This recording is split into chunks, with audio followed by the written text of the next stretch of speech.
गएको 24 घण्टामा नेपालमा कोरोनाको संक्रमणबाट थप 12 जनाको मृत्यु, 3637 संक्रमित थपिए। नेपालमा ओमिक्रोनको सब भेरिएन्ट सक्रिय बन्न थालेको WHO को भनाई। प्रधानमन्त्रीले प्रचण्ड र माधव नेपाललाई एमसीसीमा के संशोधन गर्नुपर्छ भन्दै प्रधानमन्त्री शेरबहादुर देउवाले प्रचण्ड र माधव नेपाललाई सोधे। बजेट जसरी होहल्लाका बीच एमसीसी पास नहुने सभामुख अग्निप्रसाद सापकोटाको धारणा। एमसीसी संसदमा ल्याउनुपर्छ, सांसदहरूले सो विवेकले निर्णय गर्न पाउनुपर्छ भन्दै नेकपा एमालेका उपमहासचिव प्रदीप कुमार गेवालीको धारणा। एमसीसीले बनाउने प्रसारण लाइनको 30 किलोमिटर रुट फेरिने, अब कता जान्छ त प्रसारण लाइन, यसको बारेमा पुरै जानकारी। स्थानीय चुनाव घोषणाका लागि सरकारलाई दबाब दिने नेकपा एमालेको निर्णय। राष्ट्रिय सभा निर्वाचनको अन्तर्गत छानबिन गर्न एमालेले दियो प्रदेश समितिलाई जिम्मा। इन्धनको मूल्य वृद्धि विरुद्ध टायर बालेर प्रदर्शन। धनगढीमा प्रधानमन्त्रीको पुतला जलाउन खोज्दा झडप, प्रहरी सहित 8 जना घाइते। एमसीसीका कारण गठबन्धन टुट्ने अवस्थामा पुगेको सीपी गजुरेलको दाबी। प्रधानमन्त्री शेरबहादुर देउवाले नियुक्त गरे भाषणविज्ञ। जेठमा हुने स्थानीय चुनावमा पनि गठबन्धन मिलेर अगाडि बढ्ने माधव कुमार नेपालको दाबी। स्थगित भएका त्रिभुवन विश्वविद्यालयका परीक्षा फागुनको 1 गतेदेखि हुने। स्थगित गरिएका सीटीबीटीको परीक्षा आगामी फागुनको 6 गतेदेखि हुने। हाइपर फन्ड नेटवर्किङ र क्रिप्टो कारोबार नियन्त्रण गर्न टास्क फोर्स बन्ने। कस्तो बन्दैछ टास्क फोर्स र यो टास्क फोर्सले के गर्छ त, यसको बारेमा पुरै जानकारी। पुष महिनामा घट्यो विदेशी श्रमिकहरूको संख्या। पढाइसँगै विद्यार्थीले सुरु गरे बाँझो जमिनमा तरकारी खेती। विदेश जाँदा सुर्ती जन्य पदार्थ साथमा नबोक्न विमानस्थल सुरक्षा कार्यालयको भनाई। फेसबुकको क्रिप्टो करेन्सी 22 अर्ब रुपैयाँमा बिक्री हुँदै। राखेपा सदस्य सचिवको विवाद छिटो किनारा लगाउन दबाब। चिनिया अर्थतन्त्रले पहिलो पटक युरोपेली युनियनलाई उछिन्यो। कोरोनाका कारण पोखरा म्याराथन 2 चरणमा हुने। एन्फा कार्य समितिको बैठक आज बस्दै। र समाचारको अन्तिममा हेल्थ टिप्स अर्थात् स्वास्थ्यसँग सम्बन्धित जानकारीमा आज हामी ग्यास्ट्रिकको विषयमा जानकारी दिनेछौँ। ग्यास्ट्रिक छ भने के कुरामा ध्यान दिनुपर्छ त, यो विषयमा हामी कुराकानी गर्छौँ। हामीलाई अन्तिमसम्म हेर्नुहोला। दर्शक महानुभाव नमस्कार। समाचारपाटी.com को न्यूज बुलेटिनमा यहाँलाई हार्दिक स्वागत छ। म प्रहलाद चन्द्र घिमिरे सदाको झैँ आज पनि हामी उपस्थित भएका छौँ आजका महत्त्वपूर्ण समाचारहरू, ब्रेकिङ न्यूज अपडेटहरू लिएर। हामीलाई अन्तिमसम्म हेर्नुहोला अनि हाम्रो मेहनतका लागि यो भिडियोमा एउटा लाइक अवश्य गर्नुहोला। दर्शक महानुभाव आज मिति विक्रमसम्म 2078 साल माघको 20 गते बिहिबार इस्वीसम्म सन् 2022 फेब्रुअरी 3 तारिक भइसकेको छ। सदाको झैँ आज पनि हामी आजका महत्त्वपूर्ण समाचारहरू, ब्रेकिङ न्युजहरू, न्युज अपडेटहरू लिएर उपस्थित भएका छौँ। तपाईँलाई काम लाग्ने समाचारहरू, तपाईँको दैनिक जनजीवनमा प्रत्यक्ष सरोकार राख्ने विषयवस्तुहरू समेट्छौँ। सरकारले नयाँ नियम के लिएर आइरहेको छ अनि एमसीसीको विषयमा बहस भइरहेको छ। कुन नेताले के भनिरहेका छन्, के साँच्चै एमसीसी पास हुँदैछ त, प्रधानमन्त्रीको भनाइ के रहेको छ, लगायतका महत्त्वपूर्ण विषयहरू रहेका छन्। हामीलाई अन्तिमसम्म हेर्नुहोला।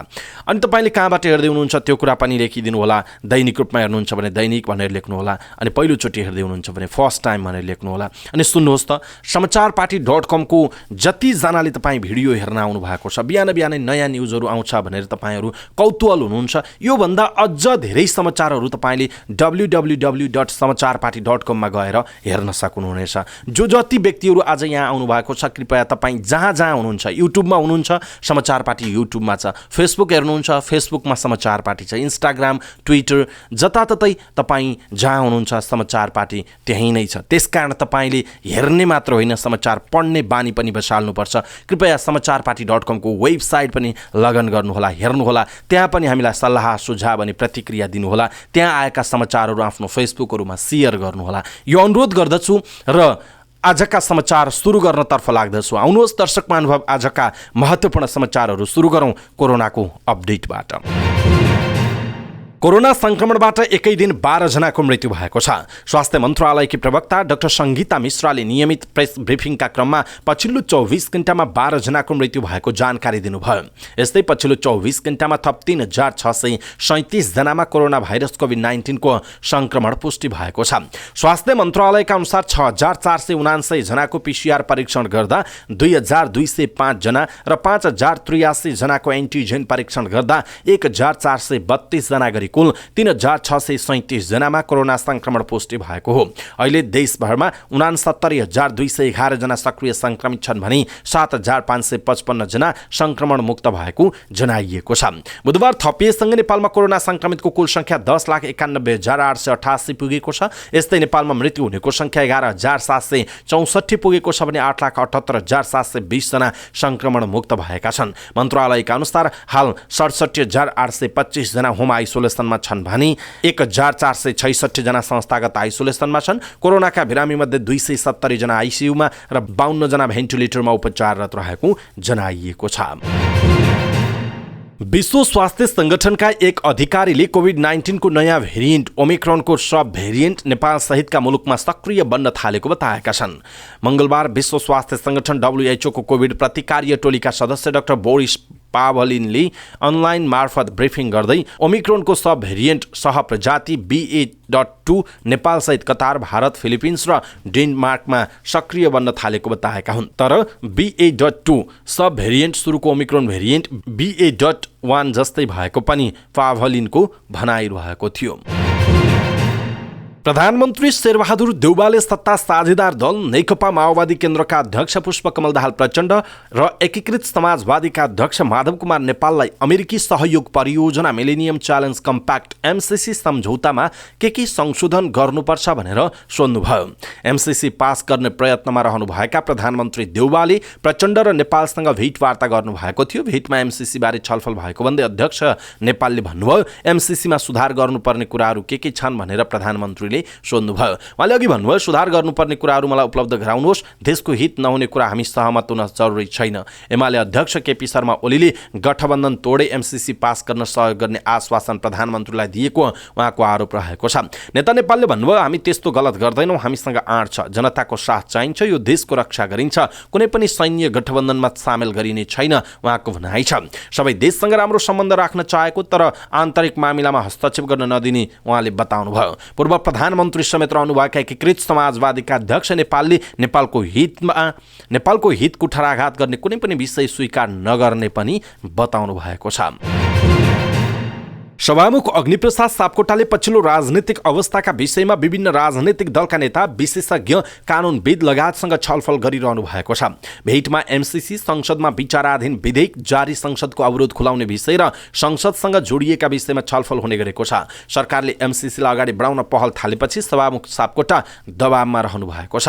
तर सभामुख सापकोटाले MCC बजेट जसरी संसदबाट पास हुँदैन भन्ने गर्नुभएको छ। सभामुखलाई पछिल्लो समय भेटेका एक नेताले उहाँको भनाइ उद्धृत गर्दै भनेका छन् कि संविधान र कानुनले मेरो भूमिका तय गरेकै छ। MCC का विषयमा सर्वदलीय सर्वपक्षीय रूपमा सहमत भएर आउनुहोस् न, दलहरू निर्णायक हुँदा मेरो अरू केही भन्नु छैन उहाँको भनाइ छ। MCC को विषयमा सर्वपक्षीय सहमति हुनुपर्नेमा सभामुखको जोड रहँदै आएको छ। हो हल्लाका बीच MCC पास गर्ने तयारी भई आफ्नो साथ नरहने सभामुखले प्रष्ट भन्ने गर्नु भएको छ। जसरी हो हल्लाका बीच बजेट पास गरिएको थियो त्यसरी नै MCC पास नहुने सभामुखको यो अडान रहेको छ। दर्शक महानुभाव, यसप्रति तपाईको धारणा के छ? आफ्नो धारणा तलको कमेन्ट बक्समा कमेन्ट गर्नुहोला। प्रमुख प्रतिपक्ष दल नेकपा एमालेका उपमहासचिव प्रदीप कुमार गेवालीले अमेरिकी सहयोग परियोजना मिलेनियम च्यालेन्ज कम्प्याक्ट MCC बारे सांसदहरूलाई सुविवेकको निर्णय गर्न दिनुपर्ने बताउनु भएको छ। राष्ट्रिय युवा संघ नेपालले काठमाडौँमा आयोजना गरेको कार्यक्रममा उपमहासचिव गेवालीले सत्तारूढ गठबन्धनका नेताहरूले MCC लाई भू राजनीतिक प्रतिस्पर्धाको विषय बनाएको बताउनु भएको छ। उहाँले भन्नुभयो सत्तामा रहेका नेताहरू जानी जानी भू राजनीतिक द्वन्द्व निम्त्याउँदै हुनुहुन्छ। सुनिरहेका छौं, भर्चुअल मिटिङहरू भइरहेका छन्, विदेशीको एडभाइस लिने खालका कुराहरू भइरहेका छन्। MCC विकास परियोजना भएको भन्दै पूर्व परराष्ट्र मन्त्री समेत रहनुभएका गेवालीले यसलाई लिने कि नलिने भन्ने विषय संसद र राजनीतिक दलहरूको स्वैच्छिक रोजाइ भएको पनि बताउनु भएको छ। मिलेनियम च्यालेन्ज एकाउन्ट नेपाल विकास समिति MCA नेपालले MCC परियोजना अन्तर्गत प्रस्तावित रुटमा सामान्य हेरफेर गर्ने भएको छ। प्रसारण लाइनको विभिन्न भागमा करिब 30 किलोमिटर क्षेत्रमा टावरहरू रहने स्थान बदल्न लागि हो। यसअघि भएको अध्ययन अनुसार जग्गा अधिग्रहणको प्रक्रिया थाल्दा आएका गुनासो र समस्यालाई दृष्टिगत गरेर करिब 30 किलोमिटर क्षेत्रमा रुट परिवर्तन गर्न लागि हो। सामाजिक र वातावरणीय हिसाबले उठेका सवाललाई सम्बोधन गर्ने गरी विभिन्न ठाउँमा टावरको लोकेसन परिवर्तन गर्न खोजिएको MCA नेपालले जानकारी दिएको छ। एमसिए नेपालका एक अधिकारीका अनुसार करिब 315 किलोमिटर लामो रुटमध्ये 28.5 किलोमिटर भन्दा केही बढी रुट क्षेत्रमा टावर रहने स्थान फेर्नुपर्ने देखिएको छ। यसलाई प्राविधिक रूपमा यकिन गरेर टुङ्गो लगाउन छुट्टै परामर्शदाता नियुक्त गरेर अध्ययन सुरु गर्न लागेको ती अधिकारीले बताएका छन्। प्रमुख विपक्षी दल नेकपा एमाले स्थानीय तहको निर्वाचन घोषणाका लागि सरकारलाई दबाब दिने भएको छ। बुधबार बसेको एमाले सचिवालयको बैठकले संविधान र कानुन अनुसार तत्काल स्थानीय तहको निर्वाचन घोषणा हुनुपर्नेमा जोड दिएको छ। बैठकले चुनाव घोषणाका लागि दबावमूलक कार्यक्रम गर्न काठमाडौँमा केन्द्रीय कार्यालयको व्यवस्थापनमा कार्यकर्ता भेला गर्ने निर्णय गरेको छ। साथै प्रदेशमा पनि भेला गर्ने उपमहासचिव एवं प्रचार विभाग प्रमुख पृथ्वी सुब्बा गुरुङले बताउनुभयो। अहिले नेकपा एमालेको वर्गीय संगठनहरूले दबावमूलक कार्यक्रम गर्दै आएको छ। नेकपा एमाले राष्ट्रिय सभा सदस्य निर्वाचनमा प्रदेश 1 र सुदूरपश्चिम प्रदेशमा अनुशासनहीनता र अन्तर्घात छानबिन गर्ने भएको छ। बुधबार बसेको सचिवालय समितिको बैठकले उक्त घटनाको छानबिन गरी कारबाहीको सिफारिस गर्न प्रदेश समितिलाई जिम्मा दिएको उपमहासचिव पृथ्वी सुब्बा गुरुङले जानकारी दिनुभएको छ। गत माघ 12 गते भएको राष्ट्रिय सभा सदस्य निर्वाचनमा प्रदेश 1 र सुदूरपश्चिम प्रदेशमा एमालेका जनप्रतिनिधिले आफ्ना उम्मेदवारलाई मत नदिएको खुलासा भएको थियो। एमाले तुलसीपुर उपमहानगरपालिकाकी उपप्रमुख माया शर्मालाई पार्टीबाट निष्कासन गरेको छ। उनले पार्टी छाडेकाले कारबाही गरेको उपमहासचिव गुरुङले बताउनुभयो। एमाले प्रत्येक जिल्लामा एकजना आइटी विज्ञ राख्ने निर्णय पनि गरेको बताइएको छ। त्यस्तै महिला, युवा, किसान महासंघ र विद्यार्थी बाहेक अरू भातृ संगठनको महाधिवेशन प्रक्रियालाई निरन्तर अगाडि बढाउने र फागुन चैतभित्र सदस्यता वितरण तथा नवीकरण गर्ने निर्णय पनि एमाले गरेको छ। पेट्रोलियम पदार्थको मूल्य वृद्धिको विरोधमा विप्लव माओवादी निकट विद्यार्थी संगठनले टायर बालेर प्रदर्शन गरेका छन्। उनीहरूले काठमाडौँको त्रिचन्द्र क्याम्पस अगाडि बुधबार पेट्रोलियम पदार्थको मूल्य बढाएको भन्दै देउबा सरकार विरुद्ध टायर बालेर प्रदर्शन गरेका हुन्। सरकारले मंगलबार राति 12 बजेदेखि लागू हुने गरी साविकको बिक्री मूल्यमा पेट्रोल र डिजेल मट्टितेल प्रति लिटर रु 3 रुपैयाँले वृद्धि गरेको थियो। यसअघि 2070 साल फागुनको 30 गते भएको समायोजन अनुसार पेट्रोलको मूल्य प्रति लिटर 140 रुपैयाँसम्म पुगेको थियो। आन्तरिक हवाई इन्धनमा प्रति लिटर 10 रुपैयाँले वृद्धि गरी बिक्री मूल्य 116 रुपैयाँ तोकिएको छ। अन्तर्राष्ट्रिय हवाई इन्धनमा प्रति किलो लिटर अमेरिकी डलर 100ले वृद्धि गरी प्रति किलो लिटर बिक्री मूल्य बढाइएको जनाइएको छ। पेट्रोलियम पदार्थको मूल्य वृद्धिको विरोधमा नेकपा एमाले निकट नेरा सबिउ र युवा संघले गरेको प्रदर्शनमा झडप भएको छ। धनगढी स्थित मुख्यमन्त्री तथा मन्त्री परिषद कार्यालय अगाडि युवाहरूले प्रधानमन्त्री शेरबहादुर देउवाको पुतला जलाउँदा प्रहरी र प्रदर्शनकारी बीच झडप भएको हो। झडपका क्रममा प्रहरी र विद्यार्थी तर्फका गरेर 8 जना घाइते भएको जनाइएको छ। जिल्ला प्रहरी कार्यालय कैलालीका प्रवक्ता प्रहरी नायब उपरीक्षक डीएसपी वेद प्रकाश जोशीले झडपका क्रममा वडा प्रहरी कार्यालयका प्रमुख प्रहरी निरीक्षक गौरी प्रसाद जोशी सहितका 3 जना घाइते भएको बताउनुभयो। प्रमुख प्रहरी निरीक्षक जोशीको कानमा चोट लागेको बताइएको छ। उहाँका अनुसार अन्य 2 जना प्रहरी हवलदार र प्रहरी जवान पनि सामान्य घाइते भएका छन्। यस्तै झडपमा अनेरा सबिउ र युवा संघका 5 जना घाइते भएको बताइएको छ। अनेरा सबिउ कैलालीका संयोजक किशोर शाह, कुल रावल, हरिद्वारी राणा, युवा संघका धनगढी नगर संयोजक अभिषेकनाथ लोक, रोहित बोगटी र अमरसिंह राणा घाइते भएका हुन्। उनीहरूको हात, खुट्टा र टाउकोमा चोट लागेको युवा संघले जनाएको छ। नेकपा क्रान्तिकारी माओवादीका नेता सीपी गजुरेलले एमसीसीका कारण सत्तारूढ गठबन्धन टुट्ने अवस्थामा पुगेको बताउनुभयो। नेता गजुरेलले एमसीसीका कारण सत्तारूढ गठबन्धन अहिले टुट्ने कि भारी टुट्ने अवस्थामा पुगेको टिप्पणी गर्नुभएको हो। पार्टी निकट विद्यार्थी संगठन अनि राष्ट्रिय क्रान्तिकारीले काठमाडौँमा आयोजना गरेको एक कार्यक्रममा बोल्दै उहाँले कार्यपालिका, न्यायपालिका र व्यवस्थापिका राज्यका मुख्य 3 अङ्ग असफल भइसकेको दावी गर्नुभएको छ। अहिले एमसीसीको सङ्कट हेर्नुस् त, गठबन्धन अहिले टुट्ने कि भरे टुट्ने जस्तो भइराखेको छ। कार्यपालिकामा सङ्कट छ, व्यवस्थापिकामा सङ्कट छ, गजुरेलले भन्नुभएको छ। नेता गजुरेलले मुलुकको अर्थतन्त्र समेत कोल्याप्स हुने अवस्थामा पुगेको उल्लेख गर्दै यो सङ्कटबाट मुलुकलाई निकास दिन कम्युनिस्ट क्रान्तिकारीहरू सहकार्यका साथ अगाडि बढ्नुको विकल्प नभएको पनि बताउनुभयो। प्रधानमन्त्री शेरबहादुर देउवा बैठकमा होस् कि सार्वजनिक मञ्चहरूमा होस् छोटो बोल्नुहुन्छ, लम्बेदान भाषण गर्ने उहाँको बानी छैन। पछिल्लो समय यदाकता लिखित सम्बोधन पनि उहाँले गर्न थाल्नु भएको छ। त्यसरी गरी नि लिखित सम्बोधन कहिले केन्द्रीय सदस्य रमेश लेखक त कहिले कांग्रेसका महामन्त्री तत्कालीन प्रवक्ता विश्वप्रकाश शर्मा लगायतले तयार पार्ने गर्नुभएको थियो। सोमबार भने प्रधानमन्त्री देउवाले भाषण, मन्तव्य तथा वक्तव्य विज्ञ नै नियुक्त गर्नुभयो। प्रधानमन्त्री भएको 6 महिनासम्म सचिवालयलाई समेत पूर्णता दिन नसक्नुभएका उहाँले निजी सचिवालयमा 4 जना नियुक्त गरिसक्नु भएको छ। उनीहरूमध्ये नुवाकोटका किरण गजुरेललाई भाषण, मन्तव्य तथा वक्तव्य विज्ञ नियुक्त गर्नुभयो। त्रिभुवन विश्वविद्यालयबाट राजनीति शास्त्रमा स्नातकोत्तर गर्नुभएको छ। यसअघि नेपाली कङ्ग्रेसको स्थानीय तह समन्वय विभागको सदस्य रहनुभएका गजुरेल कङ्ग्रेसको 13औं र 14औं महाधिवेशनमा देउबाको जनसम्पर्क कार्यालयमा रहनु भएको थियो।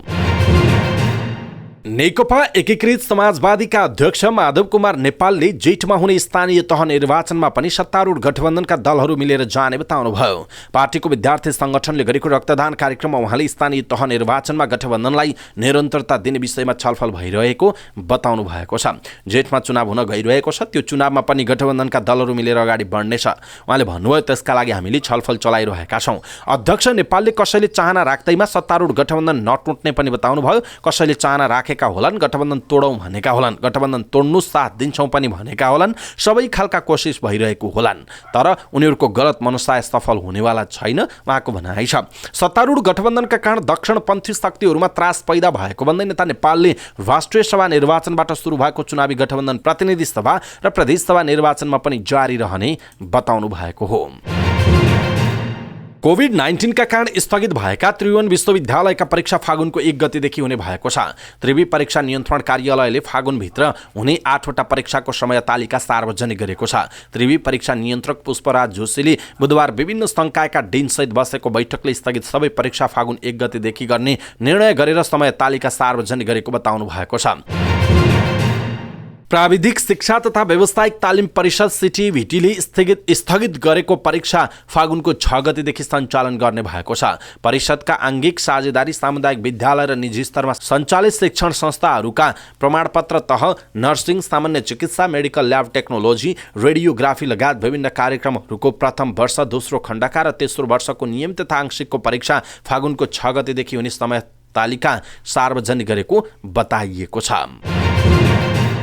हाइपर फन्ड लगायतका नेटवर्किङ र क्रिप्टो कारोबार नियन्त्रण गर्न अर्थ मन्त्रालयले उच्च स्तरीय टास्क फोर्स गठनको प्रस्ताव गरेको छ। डिजिटल प्रविधिको प्रयोग मार्फत राजस्व चुहावट बढेको र रेमिटेन्सको प्रवाहमै असर परेको भन्दै अर्थमन्त्री जनार्दन शर्माले यस्तो कारोबार नियन्त्रण गर्न आजैबाट काम सुरु गर्न टास्क फोर्स गठनको प्रस्ताव गर्नुभयो। मन्त्रालयमा आयोजित केन्द्रीय राजस्व चुहावट नियन्त्रण समितिको बैठकमा उहाँले यस्तो प्रस्ताव गर्नुभयो। Crypto currency, digital casino, digital networking लगायतका अवैध कार्य भइरहेको हामी टुलु हेरेर बस्न सक्दैनौँ, त्यसको नियन्त्रणका लागि आजैबाट सुरु गर्नुपर्छ, अर्थमन्त्रीको भनाइ उद्धृत गर्दै बैठकमा सहभागी एक सदस्यले भन्नुभएको छ। यस्तो कार्य नियन्त्रणका लागि आवश्यक बजेट तथा अन्य व्यवस्था गर्न अर्थ मन्त्रालयले कुनै कन्जुसाइ नगर्ने प्रतिबद्धता पनि अर्थमन्त्री शर्माले जनाएको बताइएको छ। यसरी टास्क फोर्स गठन र त्यसको नेतृत्व कुन निकायले गर्ने भन्नेबारे अर्थ मन्त्रालयले थप छलफल गर्नेछ, तर प्रधानमन्त्री तथा मन्त्री परिषद कार्यालय मातहतको राजस्व अनुसन्धान, अर्थ मन्त्रालय मातहतको भन्सार, आन्तरिक राजस्व, गृह मन्त्रालय र मातहतका सबै सुरक्षा निकायका प्रमुख सहभागी बैठकमा सहज सूचना आदान प्रदान मार्फत ठाउँको ठाउँ कारवाही गर्ने टास्क फोर्सको प्रस्ताव गरिएको बैठकमा सहभागी अर्का एक सदस्यले जानकारी दिनुभएको छ। दर्शक महानुभाव, हाइपर फन्ड, नेटवर्किङ र क्रिप्टो कारोबारमा यदि तपाईँ संलग्न हुनुहुन्छ भने आजैदेखि नमस्कार गर्नुहोस् र तुरुन्त छोडिदिइहाल्नुहोस्, किनकि तपाईँ सरकारको फन्दामा पर्नुहोला, कारवाहीमा पर्नुहोला। र अरू पनि नेपालीहरूले यसरी नै हाइपर फन्ड, नेटवर्किङ र क्रिप्टो कारोबार गरिरहेका छन् भने उनीहरूमा यो समाचार पुर्याउन जरुरी छ। त्यसकारण तपाईँले आफ्नो Facebook, Twitter, Instagram, Viber, WhatsApp, मैसेन्जरमा यो भिडियोलाई सक्दो सेयर गरिदिनुहोला। गत पुस महिनामा रोजगारीका लागि विदेशी नेपाली श्रमिकको संख्या घटेको छ। वैदेशिक रोजगारीमा जाने नेपालीको संख्या गत जेठ यता लगातार उकालो लागिरहेको थियो। वैदेशिक रोजगार विभागका अनुसार पुस महिनामा 66,625 जना श्रमिकले वैदेशिक रोजगारीमा जान श्रम स्वीकृति लिएका छन्। पुस महिनामा दैनिक औसत 2,220 जना श्रमिक विदेश गएका छन्। गत मक्सिर महिनामा दैनिक औसत वैदेशिक रोजगारीमा जानेको संख्या करिब 2,500 पुगेको थियो। पुस महिनामा बाहिरिएका 66,000 मध्ये 35,995 जनाले नयाँ श्रम स्वीकृति लिएका थिए भने अन्यले पुरानो श्रम स्वीकृति नवीकरण गरेका थिए। मक्सिर महिनामा 74,354 जना नेपाली श्रमिक वैदेशिक रोजगारीका लागि विदेश पुगेका थिए। सो संख्या कार्तिक महिनाको भन्दा करिब 19,500 ले बढी थियो। तर पुस महिनामा 7,729 ले घटेको देखिएको छ। नेपालमा महामारीको दोस्रो लहरले माघ महिनामा यसरी नै विदेशी श्रमिकको संख्या थप घट्ने अनुमान पनि गरिएको छ। गोर्खाको पालुङटार नगरपालिकाका त्रिवेणी माध्यमिक विद्यालयका विद्यार्थीहरू यति बेला बाँझो जमिनमा खेती गर्न अगाडि सरेका छन्। गोर्खाको पालुङटार नगरपालिका 9 सेराफाँट पुग्दा यति बेला विद्यार्थीहरू खेतीमा व्यस्त देखिन्छन्। कोही ट्र्याक्टरले खेत जोत्दै देखिन्छन् भने कोही तरकारी लगाउँदै गरेको। उनीहरूलाई शिक्षकहरूले पनि साथ दिइरहेका हुन्छन्। विशेष गरी कक्षा 9 मा अध्ययनरत विद्यार्थीहरूले 10 रोपनी क्षेत्रफलमा आलु लगाएका छन् भने 8 रोपनीमा अन्य तरकारी लगाएका छन्। जमिन भाडामा लिएर खेती सुरु गरिएको विद्यालयका प्रधान अध्यापक गणेश राज सेडाईले बताउनु भएको छ। चालु शैक्षिक सत्रबाट विद्यालयले कक्षा 9 मा कृषि धारतर्फको पाठ्यक्रम लागू गरेको छ। प्रयोगात्मक परीक्षाका लागि पनि जमिन आवश्यक पर्ने भएकाले कुल 18 रोपनी जग्गा भाडामा लिएर विद्यार्थीलाई खेती गर्न सिकाइएको उहाँले बताउनु भयो। पढाइसँगै विद्यार्थीले सुरु गरे बाँझो जमिनमा तरकारी खेती। अनलाइन खबरले लेखेको यो समाचार हामीले यहाँहरुमाझ प्रस्तुत गर्यौं। तपाईलाई कस्तो लाग्यो आफ्नो धारणा तलको कमेन्ट बक्समा कमेन्ट गर्नुहोला। नेपालबाट विदेश जाने यात्रुलाई साथमा सुर्तीजन्य पदार्थ नबोक्न अन्तर्राष्ट्रिय विमानस्थल सुरक्षा कार्यालयले सचेत गराएको छ। कार्यालयको सूचना हिमालय एयरलाइन्सले सार्वजनिक गर्दै यस्तो जानकारी गराएको हो। वैदेशिक रोजगार विभाग र महानगरीय प्रहरी कार्यालय रानी पोखरीको पत्र राख्दै कम्पनीले यस्ता वस्तु बोकेर यात्रा नगर्न भनेको छ। सुरक्षा कार्यालयका अनुसार यात्रुले साथमा चुरोट, खैनी, सुर्ती, पराग जस्ता वस्तु राख्न पाउँदैनन्। मासुजन्य खाद्य पदार्थ र विभिन्न प्रजातिका बोट बिरुवा लैजाँदा समेत क्वारेन्टाइन कार्यालयबाट अनुमति लिएर मात्र लैजान सचेत गराइएको छ। सोसियल मिडिया कम्पनी मेटा अर्थात् फेसबुकले आफ्नो क्रिप्टो करेन्सी बिक्री गर्ने भएको छ। मेटाले आफ्नो डीएम नामक क्रिप्टो करेन्सी 18 करोड 20 लाख डलरमा बिक्री गर्ने भएको हो। फेसबुकको क्रिप्टो करेन्सी परियोजना सञ्चालन गरिरहेको द डीएम एसोसिएसनले घोषणा गर्दै आफ्नो क्रिप्टो करेन्सीको सम्पूर्ण सम्पत्ति सिल्भरगेट क्यापिटल कर्पोरेसनलाई बिक्री गर्न लागेको जनाएको छ। सन् 2019 मा लिब्रा नामबाट सुरु भएको फेसबुकका क्रिप्टो करेन्सी सुरुवाती चरणबाटै नीति निर्माताहरूको विरोधको तारो बनेको थियो। अमेरिकाका संघीय नियामकहरूसँगको छलफलबाट क्रिप्टो करेन्सी परियोजना अगाडि बढाउन नसकिने प्रश्न भएको हुनाले डीएम ग्रुपको सम्पूर्ण सम्पत्ति सिल्भरगेटलाई बिक्री गरिएको डीएमका प्रमुख कार्यकारी स्टुआर्थ लेभीले जनाएका छन्। स्मरण रहोस् कि क्रिप्टो करेन्सी परियोजना सञ्चालन गरिरहेको डीएम एसोसिएसन स्वायत्त संस्था भए पनि फेसबुकको सम्पूर्ण लगानी रहेको बताइएको छ। सदस्य सचिव नियुक्ति सम्बन्धी विवादका कारण राष्ट्रिय खेलकुद परिषद राखेपको काम प्रभावित भएको भन्दै खेलाडीहरूले विरोध जनाएका छन्। सर्वोच्च अदालतमा मुद्दा विचाराधीन रहेको नाममा राखेपको काम कारबाही रोकिँदा राष्ट्रिय तथा अन्तर्राष्ट्रिय खेलकुदको तयारी रोकिएको भन्दै राष्ट्रिय तथा अन्तर्राष्ट्रिय खेलाडी सङ्घ, नेपाल ओलम्पियन सङ्घ र राष्ट्रिय खेलकुद परिषद कर्मचारी सङ्घले विरोध जनाएका हुन्। उनीहरूले संयुक्त विज्ञप्ति निकालेर राष्ट्रिय खेलकुद परिषद राखेपको परिसरमा शान्तिपूर्ण विरोधको कार्यक्रम गर्ने जनाएका छन्। सरकारले राष्ट्रिय खेलकुद परिषदका तत्कालीन सदस्य सचिव रमेश सिलवाललाई हटाएर टङ्कलाल घिसिङलाई नियुक्त गरेको थियो। तर सिलवालले दिएको रिटको सुनवाई गर्दै सर्वोच्चले सदस्य सचिव नियुक्ति प्रक्रिया यथास्थितिमा राख्न अन्तर्कालीन आदेश जारी गरेको थियो। तर त्यसपछि रिटको सुनवाई नहुँदा सदस्य सचिवको काम कसैले गर्न पाएका छैनन्। रिटको सुनवाई नहुँदा खेलकुद अनिर्णयको बन्दी बनेको र एसियाली खेलकुदको तयारी, नवौं राष्ट्रिय खेलकुद, 14औं साग र अन्य प्रतियोगिताको तयारीमा असर पुगेको विज्ञप्तिमा जनाइएको छ। छिमेकी मुलुक चीनको अर्थतन्त्रले पहिलो पटक युरोपेली युनियनको समग्र अर्थतन्त्रलाई उछिनेको छ। सन् 2030 सम्ममा विश्वकै ठूलो अर्थतन्त्र बन्ने अनुमानका बीच चीनले युरोपेली युनियनको अर्थतन्त्रलाई उछिनेको हो। यसै हप्ता युरोपियन स्ट्याटिस्टिकल अफिसले सार्वजनिक गरेको तथ्याङ्क अनुसार गत वर्ष युरोपेली युनियन ईयूको कुल गार्हस्थ उत्पादन 5.2% वृद्धि भएको थियो। सन् 2020 मा हालसम्मकै ठूलो आर्थिक मन्दी खेपेको ईयूमा गत वर्ष भने जीडीपी बढेको हो। गत वर्ष समग्र युरोपेली युनियनको कुल गार्हस्थ उत्पादन जीडीपी 17 ट्रिलियन डलर भन्दा केही बढी थियो। चीनको नेशनल ब्युरो अफ स्ट्याटिस्टिक्सले गत महिना सार्वजनिक गरेको तथ्याङ्कले सन् 2022 मा त्यहाँको जीडीपी 8.2% वृद्धि भएको देखाउँछ। चीनको जीडीपी 2020 को तुलनामा 3 ट्रिलियन डलरले वृद्धि भई गत वर्ष 17.7 ट्रिलियन डलर पुगेको बताइएको छ, जुन समग्र ईयूको भन्दा धेरै रहेको बताइएको छ। नेपाल भूतपूर्व खेलाडी मञ्चले प्रत्येक वर्ष सञ्चालन गर्दै आएको सफल पोखरा अन्तर्राष्ट्रिय म्याराथन दौड प्रतियोगिता 2 चरणमा हुने भएको छ। कोभिड-19 को बढ्दो जोखिमलाई ध्यानमा राखेर प्रतियोगिता 2 चरणमा गर्ने मञ्चको सम्पन्न बैठकले निर्णय गरेको हो। नेपाल भूतपूर्व खेलाडी मञ्चद्वारा आयोजित उक्त प्रतियोगिता अन्तर्गत खुल्ला म्याराथन 42.195 किलोमिटर र महिलातर्फको 21 किलोमिटर निर्धारित समय फागुनको 7 गते नै हुने र अपाङ्गतर्फका 10 र 5 किलोमिटर दौड चैत महीनाको 12 गते गर्ने निर्णय भएको मञ्चका अध्यक्ष हरिप्रसाद पराजुलीले जानकारी दिनुभएको छ।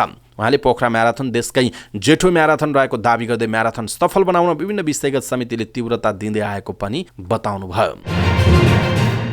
अखिल नेपाल फुटबल संघ एन्फाको कार्य समितिको बैठक आज बस्दैछ। आज बिहान 11:30 बजी 7 दुबाटो स्थित एन्फा कम्प्लेक्समा बस्ने बैठकका एजेन्डा सार्वजनिक गरिएको छैन। यसअघि पुसको 22 गते बसेको एन्फाको कार्य समितिको बैठकले एन्फाको निर्वाचन आगामी जेठको 15 गते गर्ने लगायत विभिन्न निर्णय गरेको बताइएको छ। र समाचारको अन्तिममा हेल्थ टिप्स अर्थात् स्वास्थ्यसँग सम्बन्धित जानकारीमा आज हामी ग्यास्ट्रिकको विषयमा जानकारी दिनेछौँ। तपाईँलाई ग्यास्ट्रिक छ भने आज हामी 6वटा कुरा भन्छौँ, त्यो कुराहरूमा तपाईँले ध्यान दिन जरुरी छ। अब ग्यास्ट्रिक छ भने के कुरामा ध्यान दिनुपर्छ त? पहिलो नम्बर हो कागती पानी। पेटमा धेरै ग्यास भएको अवस्थामा कागती पानी पिउने गर्नुपर्छ। यसले ग्यास हटाउने काम गर्छ र पेट फुल्न दिँदैन। खाली पेटमा कागती पानी खानाले पेटमा ग्यास कम हुन्छ। कार्बोहाइड्रेट कम खाने। पेटमा ग्यास जमेर पचाउन गाह्रो पर्ने भएकाले बियर, वाइन, मकै, राजमा, बन्दा, प्याज जस्ता खानेकुराबाट टाढै बस्नु उपयुक्त हुन्छ। दूध नपिउने। ग्यास्ट्रिक भएकालाई दूधले फाइदा गर्दैन। पचाउन गाह्रो पर्ने भएकाले दूध नखानु नै बेस हुन्छ। यसको सट्टा दही र अन्य दूधबाट बनेको परिकार खानु राम्रो हुन्छ। प्रशस्त पानी पिउने। लगातार पानी पिउँदा पेटमा ग्यास जम्मा हुन पाउँदैन र जिउमा समेत पानीको सन्तुलन कायम राख्दछ। तर पानीको सट्टा कोक, फेन्टा जस्ता कोल्ड ड्रिङ्क्सको प्रयोग गर्नु हुँदैन। यसले पेटमा ग्यास बढाउँछ। अर्को हो लसुन पानी। बिहान उठ्नासाथ 2-3 पोटी लसुन पानीसँग निल्ने हो भने ग्यास्ट्रिक भएकाहरूलाई फाइदा गर्छ। उच्च रक्तचाप भएकाहरूलाई समेत यसले फाइदा गर्ने बताइन्छ। अर्को हो खाना समयमा खाने। ग्यास्ट्रिक भएकाहरूले सकेसम्म प्रत्येक 2 घण्टाको फरकमा खाना खाने गर्नुपर्दछ। लामो समय केही नखाँदा पेटमा हावा भरिएर यसले समस्या उत्पन्न गर्न सक्छ। हामीले यहाँहरूमा ग्यास्ट्रिक भएका व्यक्तिहरूका लागि 6 कुराहरू प्रस्तुत गर्यौँ। तपाईँलाई कस्तो लाग्यो आफ्नो धारणा तलको कमेन्ट बक्समा कमेन्ट गर्नुहोला। सबै नेपालीहरूमा पुर्याउनका लागि यो भिडियोलाई सक्दो सेयर गर्नुहोला। अवस्था दर्शक महानुभाव, आजका महत्त्वपूर्ण समाचारहरू यति नै। हामीले प्रस्तुत गरेका समाचारहरूप्रति तपाईँको धारणा के छ आफ्नो धारणा तलको कमेन्ट बक्समा कमेन्ट गर्नुहोला। पलपलको न्युज अपडेटका लागि हाम्रो च्यानललाई सब्स्क्राइब गर्नुभएको छैन भने कृपया सब्स्क्राइब गर्नुहोस् अनि नजिकै आउने बेल आइकनलाई क्लिक गर्नुहोला। सुन्नुहोस् त, हामीले आज प्रस्तुत गरेका केही समाचारहरू मात्र हुन्। यी यस्ता महत्त्वपूर्ण अझै धेरै समाचारहरू, तपाईँलाई काम लाग्ने समाचारहरू, महत्त्वपूर्ण समाचारहरू, देशका ताजा समाचारहरू हेर्न तपाईँले हाम्रो वेबसाइट www.समाचारपाटी.com मा गएर हेर्न सक्नुहुनेछ। समाचार हेर्ने मात्र होइन, पढ्ने बानी पनि बसाल्नुपर्छ। त्यसकारण समाचारहरू पढ्नका लागि तपाईँले www.समाचारपाटी.com क्लिक गर्नुहोला अनि पलपलको न्युजहरू हेर्नुहोला। जसरी धेरै व्यक्तिहरूले हाम्रो न्युज हेरेर साथ दिनुहुन्छ, तपाईँ सबैले समाचारपाटी.com लगइन गर्नुहोस् अनि नयाँ नयाँ समाचारहरू, विश्वका नयाँ नयाँ घटनाक्रमहरू, रोचक प्रसङ्गहरू, स्वास्थ्यसँग सम्बन्धित अझै धेरै जानकारीहरू